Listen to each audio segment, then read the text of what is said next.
Still not logged in, yeah? Just pushing for the last minute, yeah, to try to... Okay, so I'm gonna go ahead and start the discussion here.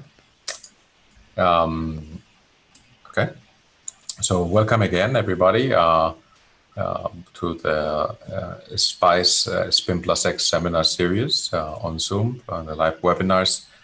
This is a joint effort between the Spin Phenomenon Interdisciplinary Center and the Collaborative Research Center of SPIN+X between Kaiserslautern and Mainz. Here in SPICE, we have myself, Karina Berschmann-Schitte, and Helena Help running the show of SPICE, and the speakers, Martina Schliemann, today's speaker, Burkard Hillebrands, and Matthias Chloe, as the speakers of the Kaiserslautern to Mainz Research Center. It starts always at 3 p.m. as I introduced it, but just keep in mind this is a webinar format, so please, if you have questions, put them directly in the Q&A. I will then afterwards, when the talk is finished by Burkard, I'll begin to pass and allow you to ask directly to the speaker the questions and serve as a host. And then also raising your hand will also serve as a flag. But typically the ones, if you write the question, will have a little preference because I know what the question will be. Please don't ask the question anonymously because then I will not be able to indicate who you are to give the floor to you. Let me say a few words about a very distinguished speaker, which is Burkard Hillebrands. He needs very little introduction in the field of spintronics. He's the person that has done the most and knows the most about magnonics, and making magnonics the next advances in technology, and quantum magnonics, and BoseEinstein condensates in magnonics. The list of awards, we decided to only put the very few because that list is extremely long. But he's a fellow of the IEEE, APS, and IOP, of course, member of the Academy of Science of Rheinland-Pfalz, president of the European, of EMA, European Magnetic Association, and chairs of other things, and has had one of the leading groups, as I said, or magnonics that we know of. With this, I think I'm going to stop sharing now, and I will ask, I'm going to also record it on the cloud here, and please go ahead and share your screen, Burkard, and start. Thank you, Cairo. So welcome everybody to my talk this afternoon. Title is Macroscopic Magnonic Quantum States, and as you might infer from the title, we are bringing different things together. One is the magnonics world, and the other is a macroscopic quantum state world. And if you bring two areas together, always something very interesting happens. And I hope that the physics, which I'm now going to show you, will be of interest to you. Now, of course, this doesn't work. What is this? Okay, here we are. Before I really start with the subject, let me mention the names of the people who really did the work. There were a couple of PhD students, Alexander Kreil, Halina Muslienko-Shmarova, Morteza Mohesi, Michael Schneider. There is Philip Perot, who is a senior scientist, as well as Vitaly Vazushka, and in particular, Alexander Sarga.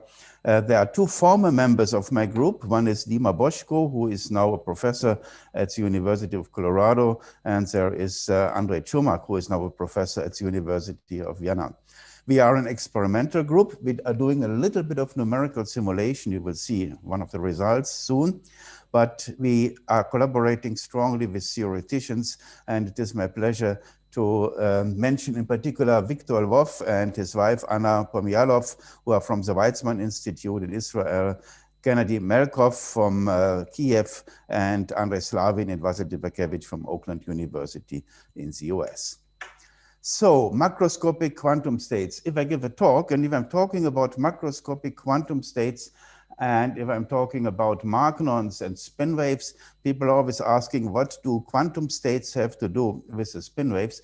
Of course, the short answer is magnons are quanta, so there are quantized excitations of the classical object of the spin waves, but in fact there's a connection is much easier than this somewhat complicated argument, because if you would like to use this argument, you have to go in the measurement techniques, how do you measure quantum objects and so on. I have no time really to go into this.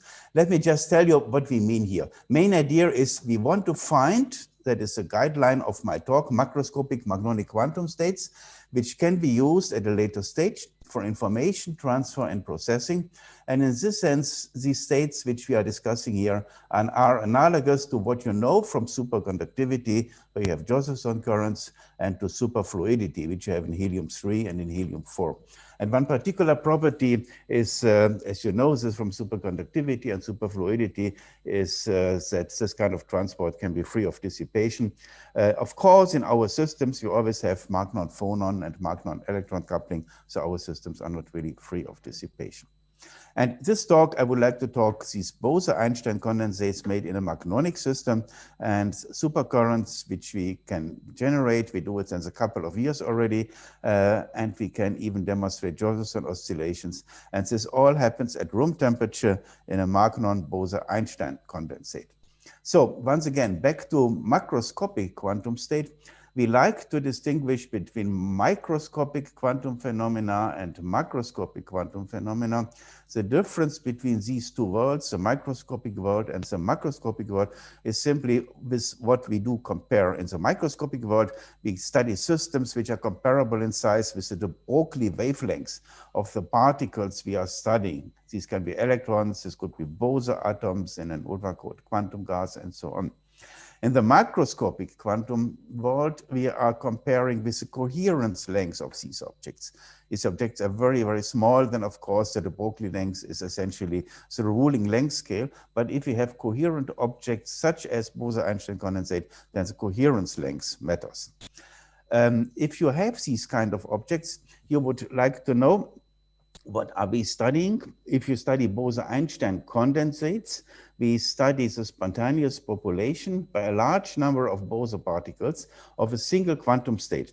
And this single quantum state can have macroscopically large coherence lengths, something you are very familiar with from the field of superconductivity, where you have macroscopic supercurrents. If we do BECs, Bose-Einstein condensates of magnons, which are the quanta of the spin waves, we again can achieve a spontaneous formation of a coherent wave in a otherwise chaotic magnonic system. And now the big bracket between these two systems, that is simply, we can describe these systems as a quasi-classical limit. This means we have a large number of particles and large occupation numbers here of our magnons, so that we can use the Gross-Petajewski equation for the de Broglie waves or for the spin waves. So we are discussing the issues here in a quasi-classical limit. So our systems are, in this sense, classical systems. And this way you can understand why we can even get these kind of systems here at room temperature. So the properties of both types of these condensates are almost identical, and that is why we kept the name macroscopic quantum phenomena.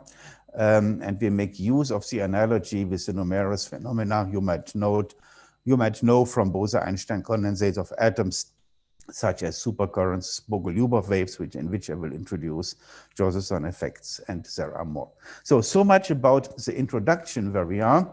And essentially, what are we doing here? We are talking about magnons.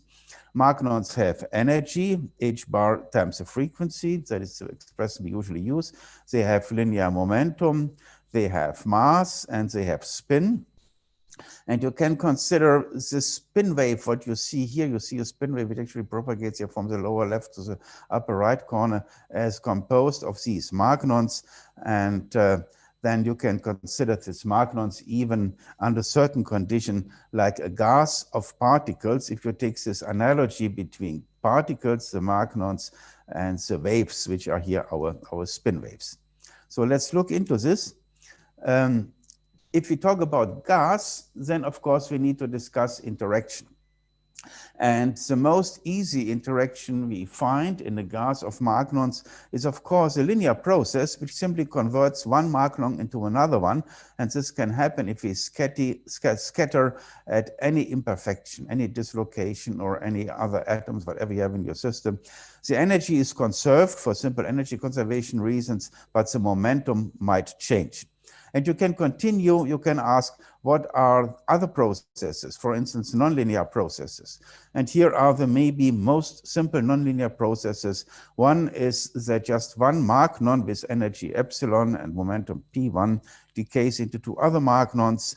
And there's also the reverse process, the three magnon confluence process, where two magnons merge into a new magnon. And all these processes happen with energy conservation and momentum conservation. You notice that the green and the blue magnons have very different frequencies. For instance, the green magnon can decay into two magnons with half the frequency in order to fulfill the energy conservation. And this kind of game, you can continue. There are four magnon scattering processes. There are several of them. Here is the most prominent one. So we have two magnons coming in, they scatter, and two magnons are going out. In total, the energy and the momentum must be conserved. And that is actually a very interesting process, because this reminds us on what happens in a classical gas, where two molecules just meet, they hit each other, and then they fly away, and they have exchanged energy and momentum, but the total energy and the total momentum is conserved in this process.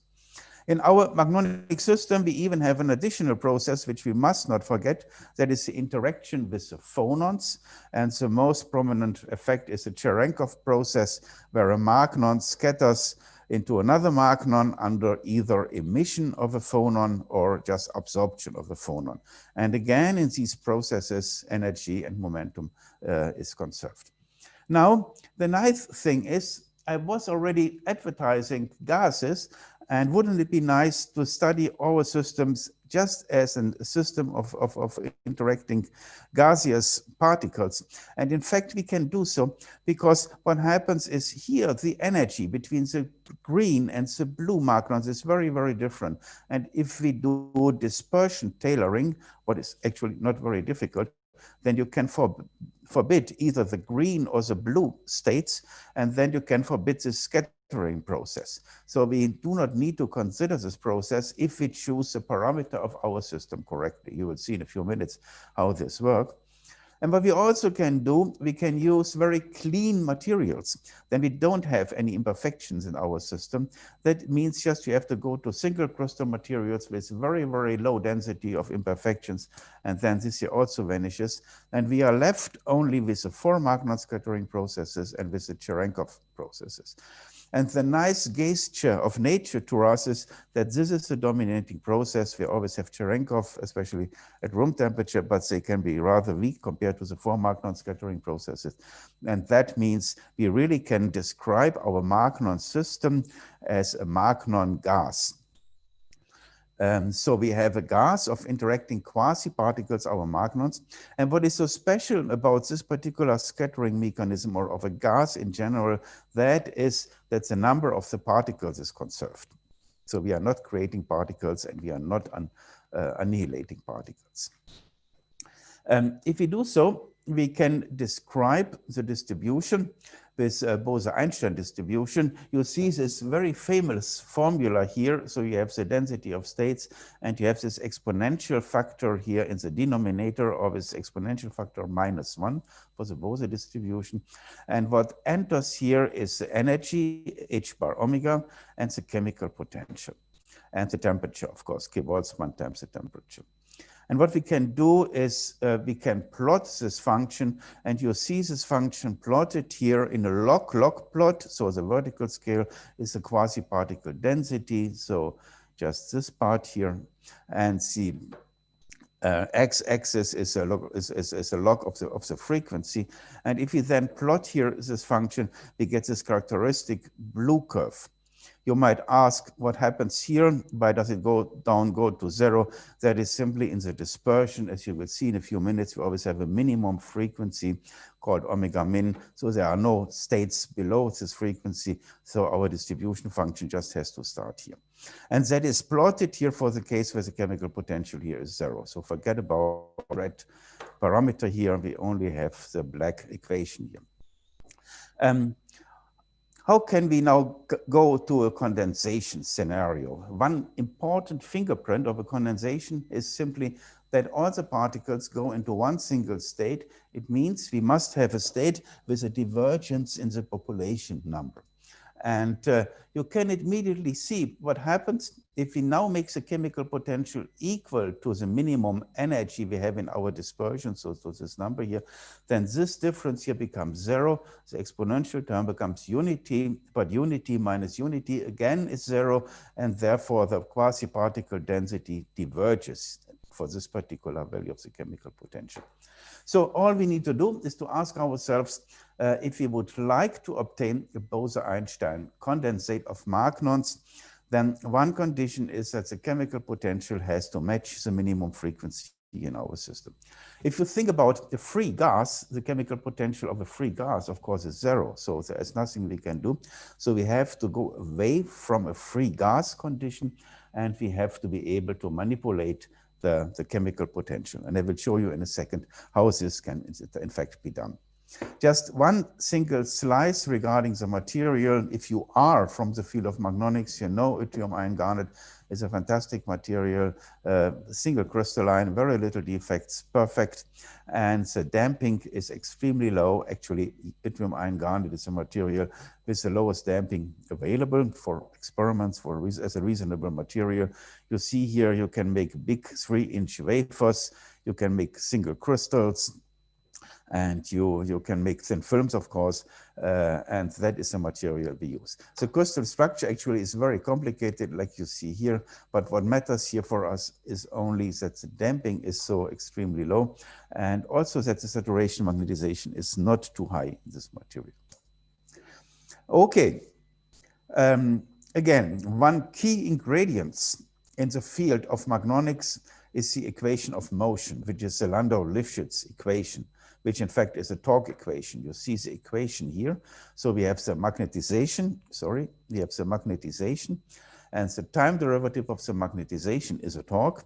And you also get a torque if you make the cross product with the acting field with the magnetization, because this cross product also is a torque. There's a gyromagnetic ratio here in between, but essentially the dynamic equation is a torque equation, very analogous to the case of phonons, where we have to deal with force equation, but in magnetism it's a torque. And the big question, of course, is what is the effective field? And you see here written up, it's the most important contribution. It's not very difficult. We have an applied field, H naught. We have the dipolar interactions because all the little moments are little dipoles. And you know, dipolar interaction can be quite tricky. Think about the magnets on your fridge at home. It matters how actually the magnets are oriented to each other. If you would like to know what is the force between the magnets, whether they go 180 degrees to each other, 0 degree or 90 degree, the forces are very different. That is just dipole-dipole interaction, intrinsically very anisotropic. And a very convenient description is just using this Green's function approach. So we just integrate over the volume.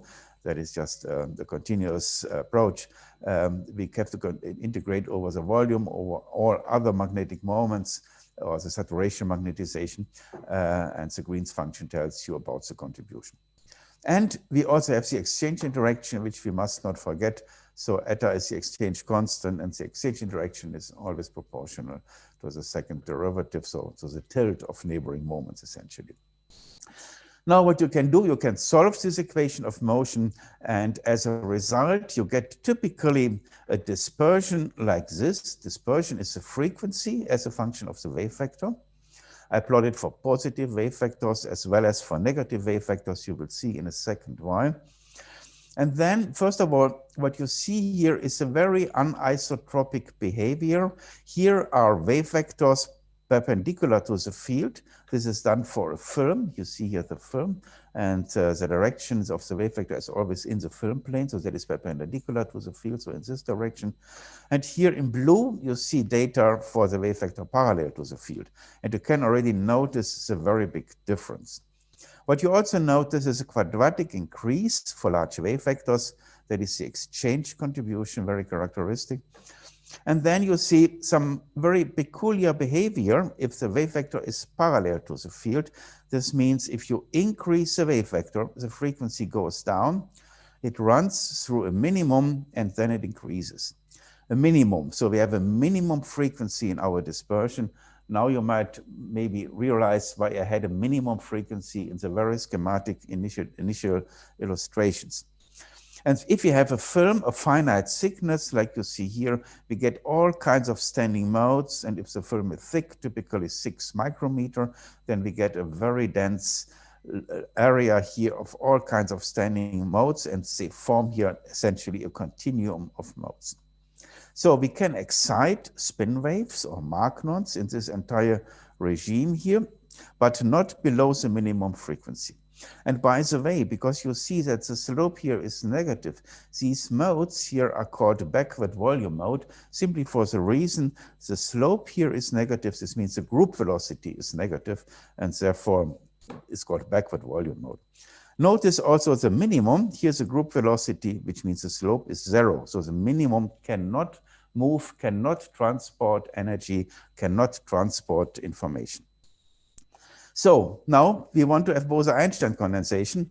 There is an easy way how to do it.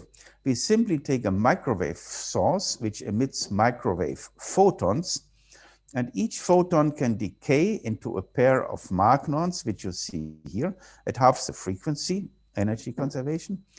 And then these magnons can undergo what we just learned. That is a 4-magnon scattering event. And if you have just a series of the scattering events, the magnons populate all these states here over. By the way, in this process, they lose the phase information because these magnons are still connected to the phase of the driving photons, but these magnons have no phase correlation anymore. And now what we do in this way, we populate very intensively all these states. We throw many magnons into the system, much more magnons than thermally would be available. And in this way, we manipulate the chemical potential. And if we inject enough magnons into the system, the chemical potential approaches the minimum frequency, which we have here. And then the effect of Bose-Einstein magnon condensation takes place. So we form here a Bose-Einstein condensate. This is actually an old story. We have done it more than 10 years ago, together with Sergei Demokritov while he was still here in Kaiserslautern, and then he continued to work on this when he moved to the University of Münster. Let me show you here another experimental setup which we are using now, because with Brillouin light scattering, and that is our method of choice, we have fantastic ways how to monitor these Bose-Einstein condensates. Let me explain how we do a typical experiment. We have our YIG sample where the condensate is formed. We have a microwave antenna for injecting the microwave photons. We have a microwave generator, an amplifier. We work with pulses of microwaves here. And then we use Brillouin light scattering. This means we take photons from a laser. We shine them on the sample. We can actually focus them. And then we can measure the inelastic scattered photons.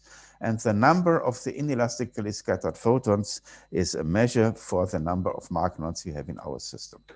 We characterize them using a tandem Farabi-Perot interferometer, TFPI. And we use a photon detector, a computer, of course. And what is nice is, since we work with laser light, we can focus, we can scan the laser across the sample, so we can gain spatial information. And we can also gain temporal information simply by working with microwave pulses for the excitation, waiting a little bit, and then measuring the photons after a certain time, so with some time delay. So the data acquisition system sorts all the data, and then we can even make movies of what happens here in the system. On top, we can even measure the phase of the magnons, but I'm not going to address this issue in my talk. So that is a very nice way how to make Bose-Einstein condensates. And the question is this the only way how to make condensates? No, there are actually other ways. People think about using spin transfer torque excitation of Bose-Einstein condensates. I will show you here another one which actually doesn't even need microwave creation. And that is a process which we call rapid cooling. Rapid cooling of a magnon carrying specimen. Specimen is yttrium iron garnet in our case. And let me quickly tell you the idea. The idea is very close to that what you have seen before. You have seen the Bose-Einstein distribution function. You know that we have to increase the chemical potential in our system. So the question is always, how can we increase the chemical potential? Well, that is a distribution function for zero chemical potential. What we can do, we can heat the system, for instance, with a little heater. Then we get for a larger temperature, it's called Tmax here, another distribution function, which of course is now higher. We have more magnons in the system. And now what we can do, we can, so to speak, instantly cool down the system. Instantly is a word which I pronounce as an experimentalist, and this means I cool down the system on a time scale which is much faster than the relaxation time of the magnons.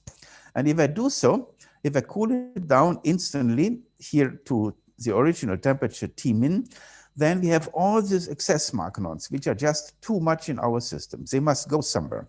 If we wait long enough, they go to the phonon bars. That is, I think, a very, very simple idea. But what happens in the process itself? First of all, we have the Gilbert damping. The Gilbert damping coupling to the phonon bars is a process which is more efficient for the larger frequencies, therefore the errors increase. And you see the relaxation already gets some imbalance. Next, we also have the four magnon scattering and Cherenkov processes. And they essentially move weight from higher frequencies to lower frequencies.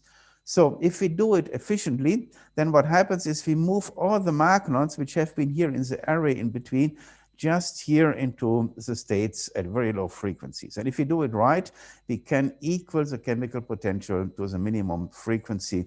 And then according to the Bose-Einstein distribution function, we get the divergence here in the state, which represents the Bose-Einstein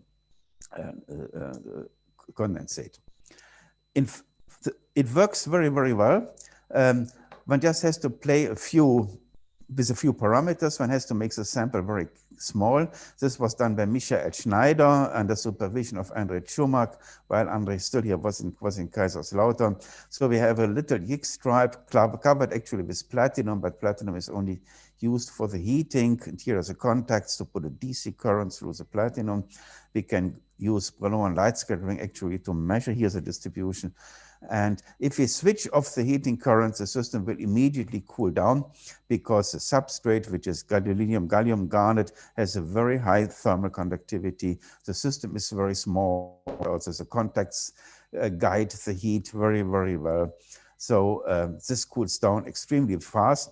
And if I show you the experiment, you see that a Bose-Einstein condensate can form. You see here is the frequency, you see the time. So here is just an equilibrium state. We see here some states close to the condensate. We see the first standing spin wave, no time to go into the detail. And then if we heat it up, you see, first of all, that the mode frequencies go down. That is simply a matter of the fact that the temperature is increasing, the saturation magnetization is going down. But now if we quickly cool down, then you see that here the intensity is getting red. So the intensity is getting very, very high. So we get the fingerprint of a Bose-Einstein condensate here in this point.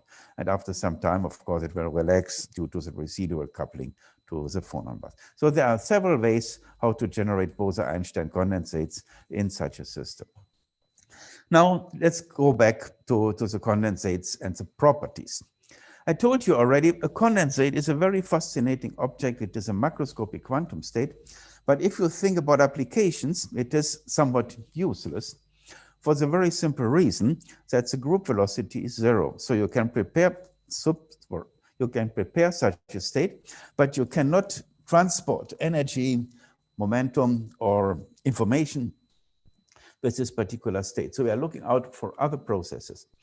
Let me show a few experiments, and then I will introduce you into the concept of the supercurrent, of the magnon supercurrent. First, what I do, I simply rotate this picture for simplicity. So this is now the wave vector scale. That is the energy scale or the frequency scale. And then what we can do, we can use Brillouin light scattering, and we can measure the population of the gas and of this condensate state as a function of time. So here you see the time running. Here is now the wave number. So that is not the frequency, and here is now the wave number. And if we switch on the microwave pumping, so we throw the microwave photons in the system, and then you will notice that here this entire area is now filling with magnons. All these states are populated, and that is a magnon gas. And then if we switch off the pumping, by the way, you don't see any condensate here. And if we now switch off the pumping, then all these magnons condensate via 4-magnon scattering. Remember, we have particle conservation, we have conservation of the particle number, and then they all condensate here into a state which is the Bose-Einstein condensate of the magnons. And we can work with it over a certain time while this, which is given by the lifetime of this process. And that is essentially just the Gilbert parameter of Yick, which determines this time scale. So what we can do, we can actually make a plot here, what you see here, of the Brillouin light scattering intensity as a function of time. It's a logarithmic scale here, and then we see a linear slope in the logarithmic scale. Or if we would have a real scale, this would be an exponential decay, and that is just the decay of the Bose-Einstein condensate. And just see, it goes over several orders of magnitude. In this representation, we have 3.5 orders of magnitude over which we can observe this process. So that is a time window which we now can use for experiments if you would like to work with these condensates. So it's a freely evolving magnon Bose-Einstein condensate. Again, we can do nothing with it, so we have to come up with some idea, and we borrow this idea from the world of superconductivity. And the idea is very simple. If we have a Bose-Einstein condensate, we have a complex wave function, let's call it psi, as a function of space and time. The density, so the number of particles, is given by the square of this wave function. And since this is a macroscopic wave function, it has a phase, which is just the argument here of psi. And if we now are able to imply a gradient onto the phase, we obtain a supercurrent. And the supercurrent is only proportional to the gradient, to the number of particles, and the quantity which we transport. In our case, it's h bar over m. So it's a supercurrent of magnons. How can we do it? Well, in the real life, it's actually, sometimes nature is very gentle to us. What nature gives us is that the frequency depends on the saturation magnetization, and the saturation magnetization in turns depends on the temperature. So we can vary the frequency of the condensate by a variation of the temperature. So the most simple thing, and that was the first experiment we have done at that time, is simply using the laser, which we already have, which we use for the Brillouin light scattering, turning it up a little bit in intensity, and then we create a heated spot in the middle. Therefore, we obtain a temperature gradient. The temperature gradient will translate into a phase gradient of the Bose-Einstein wave function. The wave function is extended over this entire area, and in this way, we create a supercurrent. The first data, what we got, was actually very indirect. I should show it here. What happened is that the initial slope was larger than the slope we were measuring before. That has simply to do that we are measuring here at the same place as we are doing the heating. And if we create a supercurrent, the supercurrent carries away the magnons from the heated spot where we do the measurement, then we measure less magnons. And therefore, we got just here this discrete, this change here in the initial slope. Actually, what you see here in blue is the area where the BEC exists, and here below the BEC cannot exist anymore because the particle number is too low because of dissipation into the phonon bars. Here we only have the magnon gas. So blue is a magnon BEC, yellow is a magnon gas. So this was quite indirect. However, we could do some theories. The theory matches very nicely with the experiment. I have no time to go into the detail. We obtained a typical supercurrent velocity of 450 meters per second, so reasonable numbers. But let me now show you an experiment how we can directly measure these kinds of objects. But before doing so, let me just slightly deepen the theory behind a little bit. First of all, the supercurrent, number of particles, a dispersion coefficient, and the gradient in the phase is anisotropic because the dispersion is anisotropic. Yep, we have seen this already.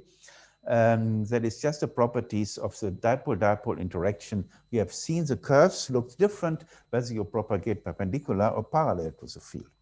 Or in other words, if you plot again the dispersion, which you see here, this blue curve might look familiar to you. We get the backward volume modes here, the minimum of the Bose-Einstein condensate. This is the wave vector, this is the frequency, and then the increase due to the onset of the exchange interaction.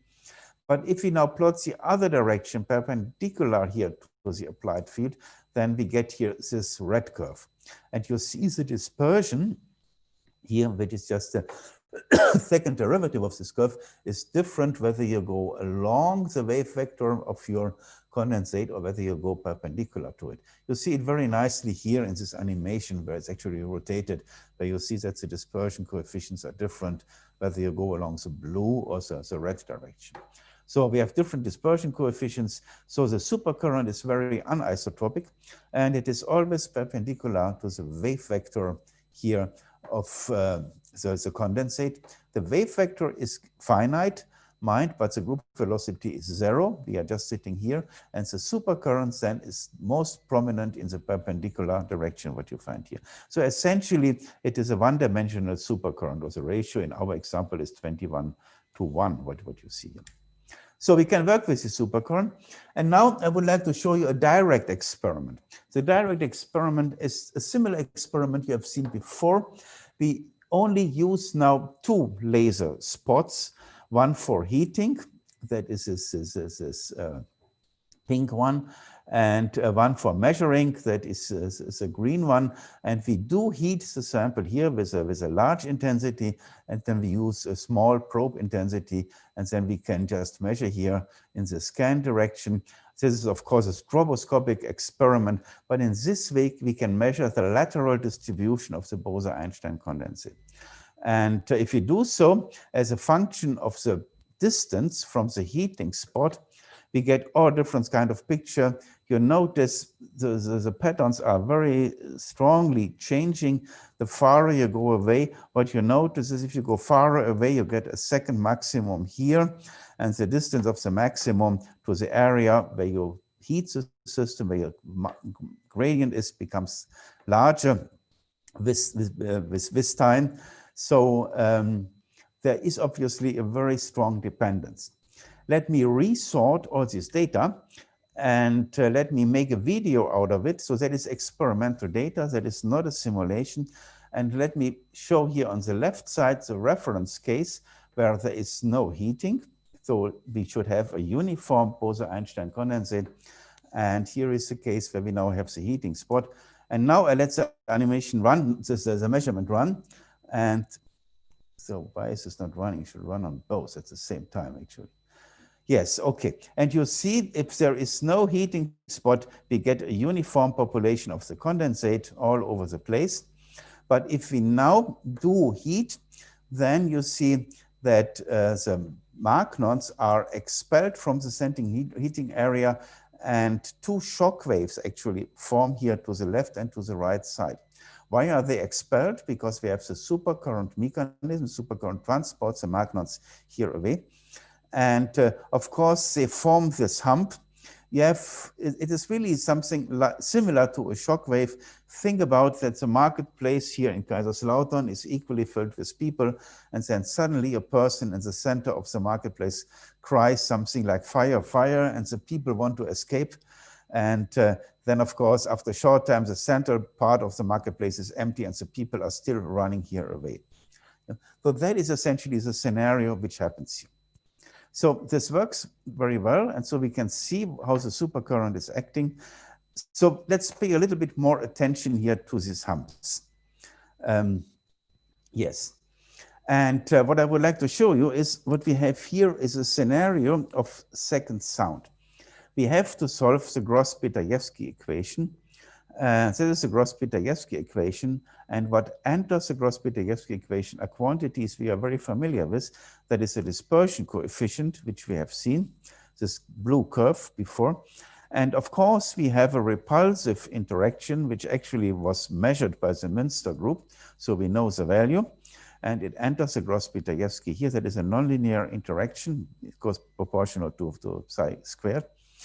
And what we are looking for is the stationary solution, and the stationary solution will look like this equation. So it is proportional to the square root from the number of the particles, which is the amplitude, and an exponential term which contains the repulsive interaction and the density of the particles here in the condensate.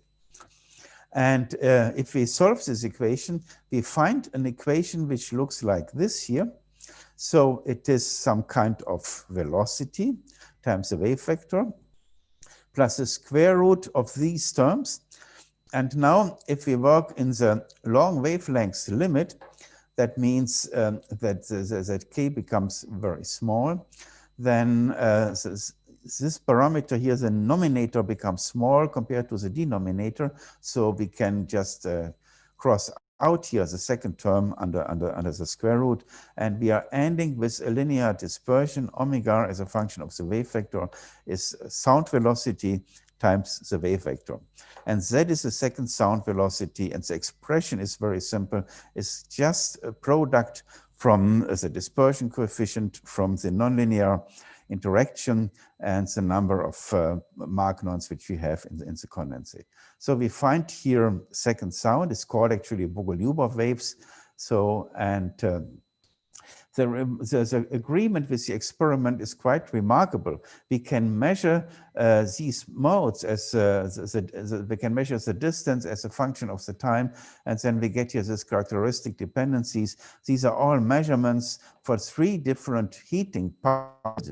The numbers you find here is the heating power which we apply in order to generate the gradient. We can fit the data. And again, we find typical second sound velocities in the range between 360 and 400 meters per second.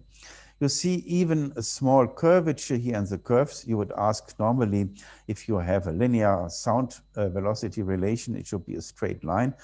In first order approximation, it is straight. But if you go a little bit more closer in the detail, then the number of particles will, of course, decrease with time because of the residual coupling to the lattice. And if we model that, we can easily model this because we know all the parameters and we get the full lines, and you see how nicely it agrees here with the experiment.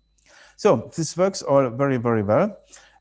So we have the Bogoliubov waves, and now we have already 2 means how to transport energy information. One is just the supercurrent mechanism, and the second is the Bogoliubov waves. The Bogoliubov waves actually are very, very nice because they need a supercurrent mechanism for generation, but then they can propagate over the entire condensate, even across areas where there is no gradient of the phase velocity anymore. And these waves, these Bogoliubov waves, are excitations of the condensate. A magnon is an excitation of magnetic moments in your system. So the magnons are, then the condensate is formed out of the magnons. So the Bogoliubov waves are excitations of the condensates.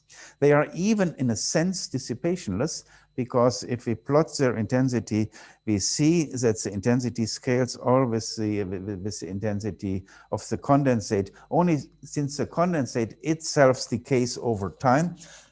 Also the Bogoliubov wave amplitude decays. But if it takes this mechanism out, it really looks like dissipationless propagation of waves in a magnonic system at room temperature. This asks for more theory. We have to take the interaction into account between the magnon gas, which we also have in our system, the condensate. So we have the Bogoliubov waves as excitations of the condensate. This works very well. There are many different means around. For instance, you can also have second sound effects in a dense Magnon gas. Vasil Tibakevich has done calculations on this, and this is a picture taken from his publication. You see very nicely the waves. So there's a lot of interesting physics in it. However, for the future, we need just a general two-fluid model in order to understand this better, and we have to solve it in the framework of the Gross-Petajewski equation. Okay, let's continue. We have actually a two-component Magnon BEC because we always get two condensates, one at a negative wave vectors, one at positive wave vectors. You have seen the excitation mechanism, microwave photons decay into magnons, gas in between, and then we get two condensates in our system. The question is, can we use it? Can we build something like a Josephson junction? And I now would like to show you that indeed a Magnon-Josephson effect exists. And this I will show you. We have a large sample and we have a Bose-Einstein condensate. And we divide the sample into three areas: a green left zone, a red, which we call the central zone, and the right area, which is a blue zone. Why is that? Because what we now do is we disturb the condensate a little bit. What you see here mostly is just the setup you have already learned, only the representation is somewhat different. You notice here the laser beam which we need for Brillouin light scattering in order to detect the condensate. You also see here the Higgs sphere. You also see here the wire which is connected to a microwave generator in order to provide the microwave pulses for the excitation of the BEC. But what we now do in addition, we have a bias T here. So we apply a DC current here to this wire. And the DC current will create a DC Ørsted field. And that will locally change the local magnetic field. So in this central zone here, which is actually just here, the local field is somewhat reduced. And you see actually plotted here the normalized magnetic field. So it just goes down here in the central zone because of the Ørsted field created by the DC current here through this central wire, which we have here under the system. So, and if we do things right, we get condensates in the green, in the red, and in the blue area. And we are now asking, how are the condensates interacting? And certainly we have slopes here in the internal field, and certainly we will have a supercurrent mechanism. So we actually have 4 supercurrents in the system. So one supercurrent which goes from the green to the red area. We might also have in the opposite direction. And then we have a second set here in this direction, which interacts between the red zone and the blue zone. And now what we can do Brillouin light scattering measurements. We focus now only here in the central region, and we observe what happens here in this regime. And of course, we would like to know how is the BEC here in this point here at this position, how is this modified by the supercurrents which are now happening here. And if we do a measurement, we see something very, very interesting. As a function of time, we pump the system, as you know. If we switch off the pumping, we get the hump, so we get the condensation of the magnons out of the gaseous states into the condensate. So this area number 2, we do understand very well. But if we now wait, we see all these oscillations here, and they are due to the fact that now we have interference of supercurrents, and that is just what forms the Josephson oscillations. If we do it, if we measure, this was actually a measurement for the condensate at plus Q. We can do the same as the condensate at minus Q, and you see it looks different. We can measure as a function of position across the entire structure. Then we see lots of interesting effects. Especially, we always see a very interesting interaction between this green and this red condensate, where the supercurrent is interacting. And the same, of course, for the red and the blue. So we always get the effect twice here in our system. I do not go with you through all these pictures. They are in our publication. But if you would really like to see how it works, how actually oscillations really happen between the condensates, between the BECs at plus Q and at minus Q, and in the green and the red area, then you can follow very nicely how this happens. So let's go back. Again, the condensates, what you see here is, oh, sorry, I can just jump over this. What happens here is that a potential barrier can also be formed by the DC current. We were doing here, we were looking here that we just reduce the internal field in the central zone. We can also do the opposite, then we form a barrier, but if we do so, nothing interesting happens. Only if we form a trench, like you see here, we get these characteristic oscillations. A barrier simply will separate the, I have to go back, will simply separate the green and the blue area, and no interference is observed here in the central zone. We have to make the central zone a trench, otherwise the effects would not happen. And then these very pronounced oscillations happens, what happens here, as a function of the current. And the current simply determines how deep the trench here is. So this can happen. We can actually measure these quantities. We can measure the frequency. The frequency is a function of the current which we use to form the trench, the DC current. And it's clear. I mean, if we take negative currents, the internal field will become smaller, therefore the condensate will be smaller. If we make a barrier, it will be higher, then the condensate frequency will be higher. So this can all be very well understood. So we have some model calculations I cannot show you because my time is nearly up, but I can assure you the frequency of the Josephson oscillation is in semi-quantitative agreement with the prediction of this theory. That this is all really real can be corroborated with numerical simulations. I have no time to show you all of our results, but let me simply show you here one result which we recently obtained, that the condensate process can be mimicked in numerical simulation based on the MuMax 3.0 tools. We do it in a very small nanostructure, very similar to the one you have seen in the initial experiments on the rapid cooling. And first we pump, so we pump here into these states. 4 magnon scattering sets in. You see it already very nicely here because you see here symmetrically magnons at lower and at higher frequencies. And if we wait a little bit, then the system indeed condenses and the Bose-Einstein condensates are formed here in the numerical simulation. Numerical simulation is obviously very fine because they have a very large predictive power, what we later on would like to see in an experiment. Here we were very happy that actually Morteza Mohesi, who has done the simulations here in our Kaiserslautern group, was able to reproduce the Bose-Einstein condensation mechanism with his calculations. So time to summarize. I showed you that a non-local spin transport by a magnon supercurrent in a room temperature magnon BEC can be realized. I showed you that the Bogoliubov second sound scenario can be realized. We have that, and we can achieve distant supercurrent propagation. I've shown you Josephson oscillations in a room temperature Bose-Einstein condensate. And of course, we need now to move forward and to advance the physics of room temperature macroscopic quantum phenomena. And the nice thing is, I'm always saying room temperatures. This means it's close to potential applications because we don't need cryogenic conditions like you need for quantum computing nowadays. So it is very promising object to work now with condensates in a real system without vacuum, without a cryostat. And this, of course, is very promising for the future to see what is possible. And just as one single outlook view graph, I would like to show you where the journey now might lead to and what we are planning here in Kaiserslautern.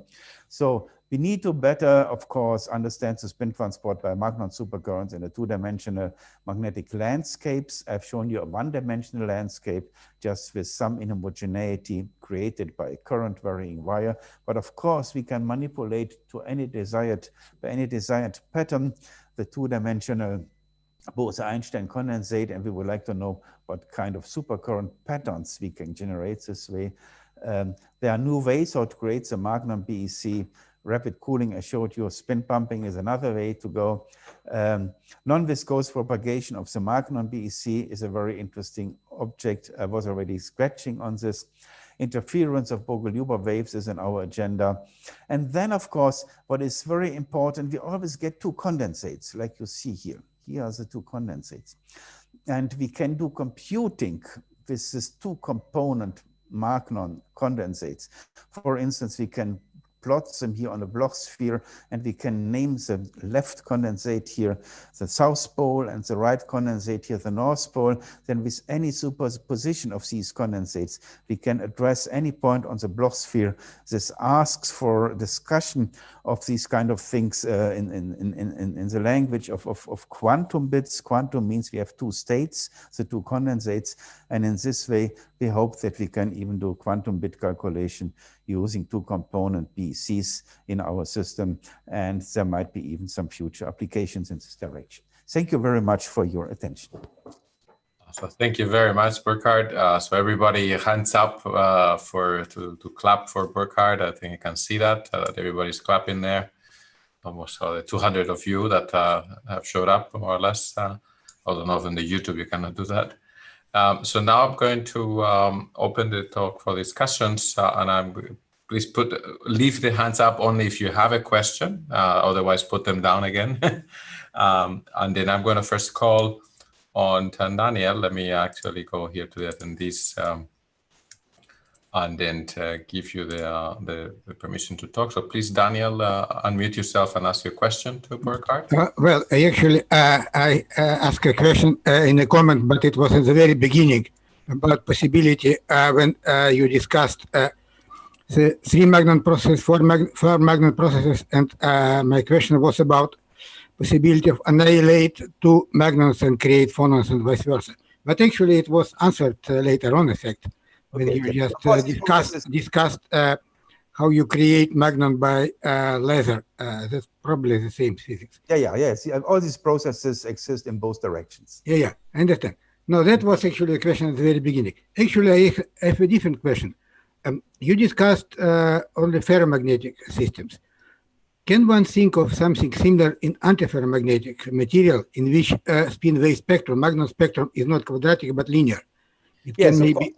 Yes, of course, this could be done. We haven't done it because we like to have magnetic moments, because that is needed for using our technique of Brillouin light scattering, but that is only a technical constraint. In principle, of course, if you have a suitable method how to investigate these kind of systems experimentally, antiferromagnetic systems would be very interesting because of the linear dispersion, very sure.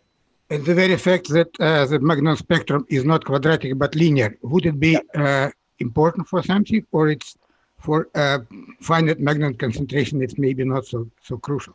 I mean, you cannot make a condensate that easily because you need to have the minimum frequency, which in our way is so to speak, given for free, because this backward volume modes turn into exchange modes via crossing this minimum frequency. Yeah, I mean, of course, if you have a linear system, you always get a condensation at Q equals 0. But that is, you can call it a condensate if you like. No, I mean not linear system, but linear spectrum. Magnon spectrum is not quadratic. Omega not Q squared, but omega is linear in momentum. Yeah, sorry, I mean a system with linear dispersion. Yeah, sorry, that is what I meant. Okay, okay, very good, thank you. Thank you very much. So let me ask now Dimitrov. So actually, go ahead and make your comment. I think you have a comment. Yes. Can you hear me? Yeah, we can hear you. Not very well. I'd like to make a comment to the comments to the statement of Burkard that BEC was discovered during my stay in Kaiserslautern.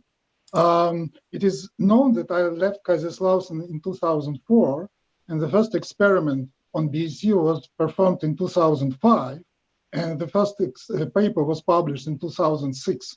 And after 2006, Münster Group has published several papers on BEC separately for Kaiserslautern, and the first paper separate from Kaiserslautern on BEC separate from Münster was somewhere in 2010, I guess. So this is something which should be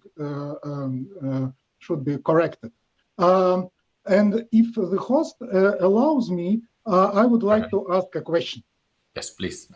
Yeah. Burkard, you have defined the supercurrent as a gradient of the phase. And due to this definition, you should have a supercurrent even in the minimum of the spectrum, because minimum of the spectrum corresponds to a finite k vector, and therefore gradient of phase is just equal k. On the second slide, you have shown that well, you said that to have a supercurrent, you need to go away from the spectrum. How can you explain this contradiction? Thanks. Well, Sergey, we discussed it a lot in the past. You have several phases in the system. Of course, you have always the oscillating phase, but you have also a phase which describes the superposition, so that you get the condensate. You do not, I mean, it's the same thing like you have in superconductivity. There also you have the wave function, but you only get the propagation of the particle if you apply a phase gradient. So we are not talking about the oscillating phase. If you can show your slide where you define your supercurrent. You said the phase is the phase of the wave function, which you wrote as a psi as a function of x, r, and t, which correspond to the profile of your spin waves or your magnets. And then you wrote that the supercurrent is proportional to the gradient of the phase. This is what you wrote, it's not mine. And then this definition apparently contradicts to everything else you said. And I would like to that you make a clear statement to this contradiction, not just saying similar to superconductivity, because in superconductivity it is clear that the phase is a phase of the Cooper pair, and there is nothing else, and the Cooper pair has well-defined phase, and you can discuss it. Nevertheless, I'd like to ask you, what is the definition, mathematical definition? Since you are talking about supercurrent in many cases, even speaking about the interference of supercurrent, my question: what is the definition? Mathematical. A rigorous definition of supercurrent in your system. I'm sorry, Sergey, but I don't have a view graph prepared here. But you self discussed it a lot with Victor Lorf, who showed you all these the mathematics behind. You have to take the dispersion properties and all the details into account to ask us the question. So it is somewhat it is not. You have no rigorous definition. Okay, so let's we'll leave that to maybe behind the scenes discussion. Maybe. Thanks. So we have other people that would like to ask questions. So maybe Jamir, go ahead and ask the question, please. Hi, thanks for the very nice and clear talk. Fortunately or unfortunately, it's the first time that I hear about it. So I'm going to ask a question that I'm sure you applied 10 or 15 times. Temperature is very high, right? So yes, probably any quantum coherence is going to be washed out. Yep. But even if it is the case, is this a tragedy? No. Because typically the typical reaction is, this is not quantum. And I guess this is where your condensate of magnons is different from a BEC of cold atoms, right? Yeah. But even if it is so, okay, I guess we both agree. Is this tragic? What are you losing? What are you gaining is clear. What are you losing compared to that case, what you cannot achieve? I mean, just to make me appreciate the thing. Yeah, you are asking actually a very dangerous question. First of all, I don't consider it as tragic. The question is dangerous because you need to define what do you mean with quantum here. Quantum always means you have a system from whom you want to know the properties, and the measurement process is part of the system. Yeah, classic is if you can separate the measurement process from the system. Our system is extremely highly populated, so it is a classic system in the sense. Yeah, the nice thing is we can achieve it via these pumping mechanisms. It's a strong non-equilibrium situation, of course, and we can play with it and we can do many things with it. And therefore, I consider it certainly not a tragic. Mm-hmm. Does it answer your question? Yeah, kind of. Yes. To some extent, yes. Let's give other people the chance to Yeah. So Yonko, go ahead and ask your question, please. Hi, very nice talk, very informative. So how you distract me with this wine cellar behind you? Are you really there? Is this your lab? This is actually my one cellar, but I'm not there. I'm in my office at the moment. Oh, I need an invitation to that lab. Yonko, Anyway. you and I know each other for a long, long time, actually. So you definitely are welcome to come anytime. Thank you. My question, I typed it and I realized it's so long, I better try to formulate it if I could. But it's a kind of a general or generic, if you wish. So the magnetic field would always open a gap in the spectrum, magnon spectrum. So on top of that, it won't be unusual to have an isotropy of the spectrum. Yeah. And so the only more peculiar thing might be the very important local minima that you have away from K0, right? Mm-hmm. And so then, of course, I don't know how important it is that it's a thin film, meaning physically thin film, because a film can be very thick and still be physically thin, especially if it's a very clean system like you seem to have the 4 magnon scattering operational.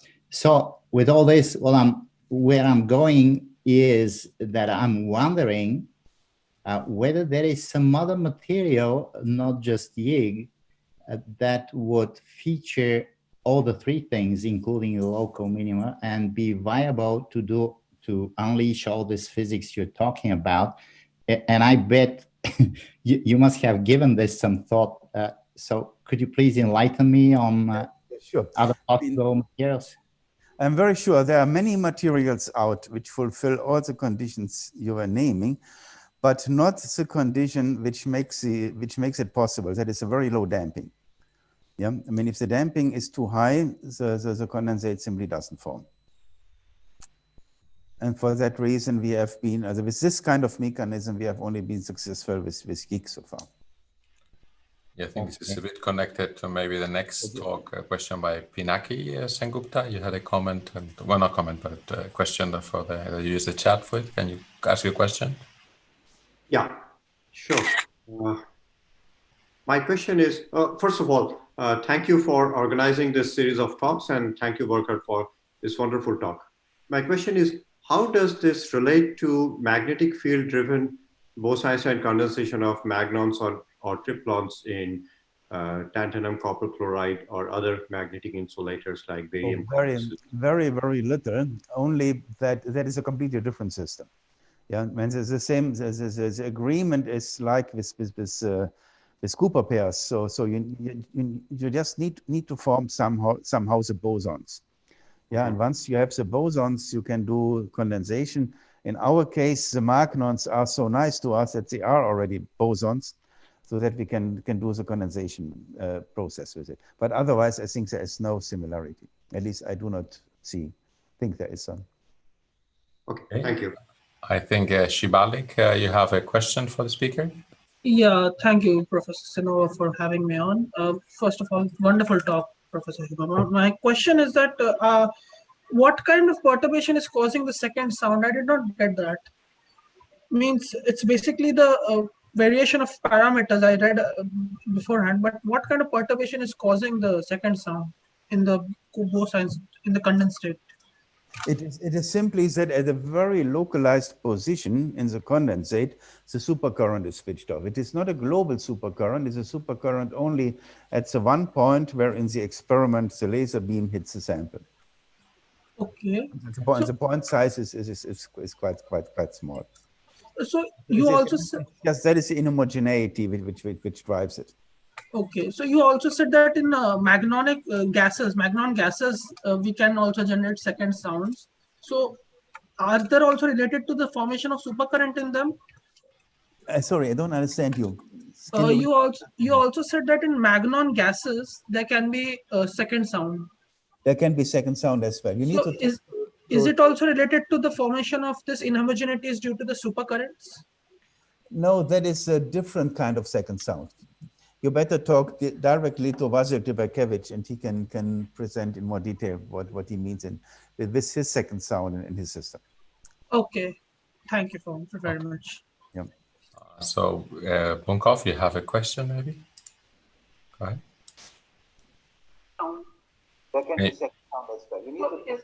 Is it also related to the formation of this enamel? Oh, sorry. Bunkov, you need to, yeah, I think. Sorry, you need to maybe lower the. Bunkov, can you hear us? You have a question? Okay, I don't. Unfortunately, I think it's there's some issues with the microphone or something. So I think I believe that's all the questions so far. So we would like to thank you again, Burkard, for a wonderful talk. Everybody raise their hands once again. Please thank Burkard once again for everything. Thank you for listening. And any further questions, I'm sure he'll be happy to answer them by email or contact anybody. Once again, thank you for a very, very good, as always, clear talk on the magnonics and the future of magnonics. So with that, I'd like to thank all of you for participating, the 200 of you that showed up today, but also to remind you that next week we will not have a seminar because we have the two-dimensional, 2D magnetic systems SPICE workshop that many of you have signed up for, actually, that I recognize here that signed up. So we will be busy that week with that. And then a week later, we will continue with Mark Stiles, which was here in the audience. And then maybe with some of you after that, that I can catch to give some more talks. So with that, I thank you all and wish you a very safe and fun rest of the day. Okay. And I'll stop the recording now. And once again, thank you, Burkard. You can stay on for a little while if you like for a second while I stop the thing here. 1 second. Let me stop the and streaming. And now.